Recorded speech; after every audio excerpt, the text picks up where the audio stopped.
So Australia 28, New Zealand 31. For all the world, I was going to write in this game that New Zealand were far too good. They outclassed Australia. And then New Zealand's curse struck again.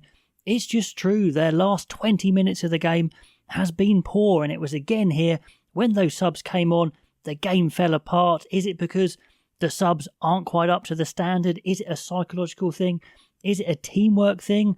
I think it's probably more of the latter, but it's definitely a problem as Australia were in the game at the end that they shouldn't have been in. New Zealand should have been out of sight. Australia realised they could play, realised they could win too late. They were their own worst enemy to start with, and it got away from them. But goodness me, what a comeback. And also New Zealand, what a falling apart. But they do get the win at the very least. But definitely things changed. And that's why I like to go through these games as a bit of a story to pick up the themes rather than overly generalised, because things change in rugby games all the time, going backwards and forwards. The first half for Australia was a story that we've seen throughout the Rugby Championship. They're kind of their own worst enemy. I mean, from the kickoff, Loliseo drops a high kick needlessly under no real pressure.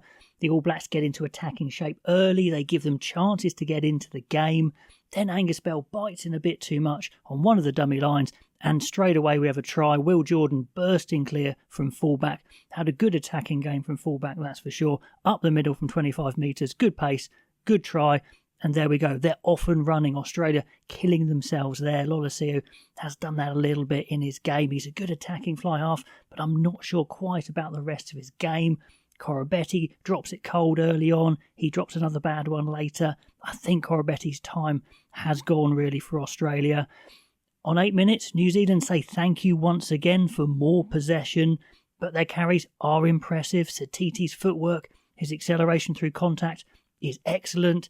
In the backs, Caleb Clark is the man. What a miss he was in round 4, but goodness me, so good, so powerful. A double carry, he creates the space for Ratma to burn clear. Feeds Ioane really nicely, really good try, good conversion. It's 0-14 before 10 minutes have gone. Some great tries, but also Australia have given them possession to build into this game. On 10 minutes, we see the first Australian attack that looks dangerous, and they were dangerous. They just couldn't build any real pressure and momentum in that first half, or in the first 60 really. Frost, a bad clear out in the side, gives New Zealand an easy out, and Frost I thought was rather poor, and they do need to look at that second row when Salakai Lotto came on in the second half. It was different gravy, and I think there was a reason why I've been saying Salakai Lotto is their best second row. He proved it in this game, that's for sure. I mean, just imagine if they call back Skelton as well from France, and they could play Skelton and Salakai Lotto. That transforms their front five, because their starting front row is pretty good. Feslow was pretty good. The starting props of Bell and Tupu are by far their best props. Things go downhill massively when Slipper and Alatoa came on again. So there is room to build for Australia, but we're only 13 minutes into the match, and New Zealand have been able to get multiple stretches of long attacking phases. They're prioritising ball movement as you would on a nice dry day, but Australia are backing off a bit in defence. It looks like a tactic, but when New Zealand are firing like this, the ball is dry. It doesn't seem to be a very good tactic, because New Zealand can challenge the line, then move the ball, and they're working it at will to Caleb Clark, their man in space, and he has a top power finish, just smashes through Bell and Kellaway. Brilliant stuff. Goodness me, Clark makes such a difference. He's a complete player now, not like he was when he burst onto the scene for the All Blacks the first time. He is absolutely their star man. 0-21, 13 minutes. What a great start. Now, we've said that Australia haven't gone through multi-phases, but for their first try they didn't need to. In fact, for their first 2 tries they didn't need to. On 17 minutes, the All Blacks are clearly targeting the Australia line-out. Rightly so, I think, but it is a double-edged sword. As they put up a back pod to compete, it goes over that pod to Valentini, and of course then there's no defenders out the back of the line-out, so Valentini feeds inside where there's no defenders to White, then McWright, and it's a really well-crafted try, but that is the danger of chucking up a double pod. So 7-21, so that's good for Australia to get into the game. And a couple of minutes later, we see why the All Blacks are competing in the line-out, as Vai takes a good steal at full stretch, and Caleb Clark is chasing a kick, and wow, at full pace, full stretch, he takes it in the air, 2 hands above his head. His high ball game has come on so much.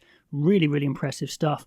And the All Blacks, they're dominating possession, they're dominating territory. They could get more, and that is the story of the game.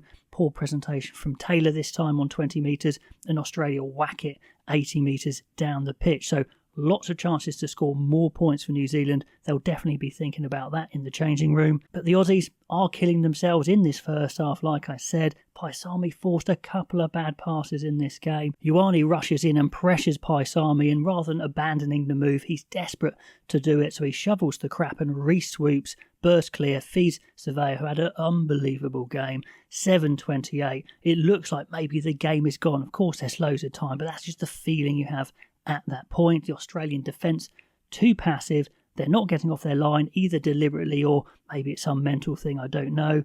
But anyway, Australia are getting some good positions, but an early mistake has killed any ability to build any pressure. So in half an hour, they haven't really fired too much of a shot apart from that set-piece try. Then we have a counter-attack from Tom Wright. Good game from Tom Wright. When he makes bad decisions, he had poor games, but he's got so much ability. If he keeps it together, he's so dangerous. And he sears around Sam Cane, who probably didn't have the greatest game. He has a bad missed tackle later on, looked a bit leggy just before he was replaced by Jacobson. So Wright sprints 30 metres clear, wins a penalty. Australia maul into the 22, but then the maul gets held up. So again, they just can't convert everything. Nick White, I'm noting, is moaning like a trooper already. Goodness me, that guy moans for Australia. He's a good player, but one of those players that just goes on, and the referee has to talk a few times to Australia for moaning. When Australia have their starting props on of Bell and Tupu, the scrum is a really good contest, and they win a penalty on 35 minutes, go to the maul in the corner. Sam Cane's ready for Fezler to peel off, but it's just a really bad missed tackle from him, and the try is scored. I mean, good break off from Fezler, good power, but poor tackle from Cane, and that's what he's in there for. So it's 14-28, both tries just off one phase for Australia. Just before half-time, New Zealand have dominated the phase attack, and they get another good one with D-Mac wrapping around at serious pace. He burns McWright and Valentini, 30-metre break, but gets too excited, and this is D-Mac all over. This game was kind of a microcosm of where he's at. Unbelievable talent, but he knows it, and he just tries to force the pass too much rather than just staying in good positions. So yeah, that is D-Mac. Let me know if you think he forces it too much and he should drop out, or he needs to continue and learn. But, he's been around for a while. He probably should know by now.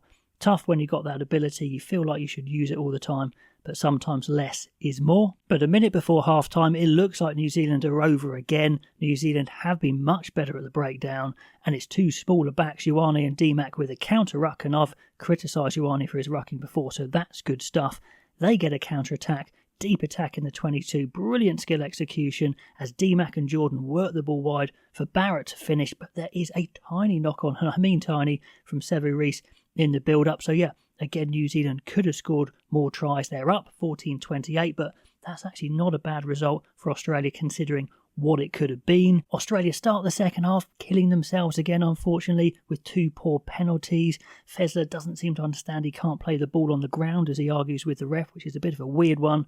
So New Zealand kick that 14-31. But then finally, 5 minutes into the second half, we do actually get the first long phase attack from Australia, 14 phases. But Ardie Savea, brilliant game, brick wall over the ball. Alatoa just slips off him, can't shift him. It's really the Ardie Savea show as he stops Frost dead, probably Australia's biggest forward, and he doesn't just stop him, he chucks him backwards, gets the turnover. New Zealand burst clear. D-Mac, once again though, just throws the ball away, too desperate to make the killer pass. Savea is over again a minute later, but there's a hand under the ball from White, so New Zealand should be clear at this point, but they can't get that killer blow. A little too desperate maybe, but yeah, good play from Nick White to stop that try. On 56 minutes, it's the same story. New Zealand should score with a brilliant counter-attack from deep. D-Mac with some pace, offload to Jordan, more good pace. Ratma finishing in support, looks like a worldie, but the TMO spots a forward pass. So New Zealand should be absolutely clear at this point, and they just can't quite convert. And that is the negative for New Zealand, but it's still looking like they're going to win this game. And when the Australian replacement props come on, Slipper and Alatoa, I get that feeling again like it's Argentina again as the scrum starts to fall apart a bit. But then things turn. Last 20, Australia start looking really dangerous. They get a penalty from Vai not rolling away, gives them a 5-metre line out. New Zealand really brave, double pod contest again, and they nick it. So they've targeted that line out and got away with it this time. But Salakai Lotto was on, who's an absolute mountain of a second row, charges down Perenara, then bursts the line, then steals a line out 5 minutes later. Fantastic impact. DMAC gets destroyed by Salakai Lotto bursting through, then Australia just come alive. Valentini carries the ball, a couple more carries, and Paisami dummies and bursts over. And it's a yellow card for multiple penalties. And just like that, Australia come to life. They know they've got a chance. It's only 10 points, and you think, surely not. But yeah, it's only 10 points, and those subs again seem to have made the difference. Whatever it is, Australia have stepped it up, and New Zealand have started to scramble and fall apart. New Zealand have gone all wobbly, a really ugly forward tip-on pass from Darry, and Australia have the counter-attack. Clark feels he has to stop it, slaps it down, so that's another yellow card. They're down to 13 men for a couple of minutes, and that is the killer time to score. New Zealand try and wind the clock down to get players back on the pitch, but Peach is on, and his physicality is really impressive for Australia. Good jackal penalty.